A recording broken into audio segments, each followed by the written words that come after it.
राजन, तुम्ही चक्रवर्ती आहात. तुम्हासम योद्ध्याच्या वचनावर कोण संशय व्यक्त करेल? परंतु स्त्रीच्या हृदयात संदेह निर्माण होतोच ना.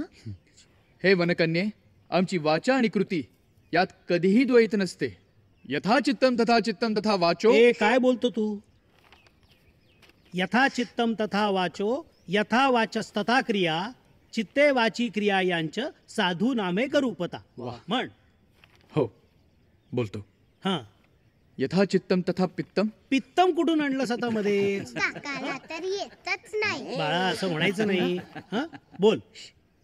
मी काय म्हणतो सर, की आपलं हे मराठी नाटक आहे ना, मग त्यात संस्कृत श्लोक कशाला पाहिजे? ए ते तू मला शिकवू नको हा. दुष्यंत राजाच्या तोंडी संस्कृत श्लोक असलेच पाहिजेत. तुला बोलता येत नाही तोवर हे चालू राहील. म्हण. यथा चित्तम तथा वाचो यथा वाचस्तथा क्रिया. म्हण. यथा चित्तम तथा चमचम. चमचम. वा वा बेंगोली दुष्यंत. नाही एक सेकंड. यथा चित्तम तथा नाचो. नाचो नाहीये. यथा चित्तम यथा. हे बस. अरे काय चालवलं काय तू? काय भंकस आहे ही? स्क्रिप्ट जरा नीट वाच. अहो सर, ती लहान मुलगी माझ्यावरती सारखी असते, मी डिस्ट्रॅक्ट होतोय. काय रेवा, बाळा काका डिस्ट्रॅक्ट होत आहेत ना. आवाज नको करू. Sorry I am sorry. Pankaj, हे तुमचं बरोबर नाही. म्हणजे तुम्हाला स्क्रिप्ट पाठ होत नाहीये, त्याच्याशी हिचा काय संबंध? माझं पाठांतर कसं असलं पाहिजे तू मला नको बोलूसा सुनील. नाही आणि तुला हे सगळं काय सोपं वाटतंय का?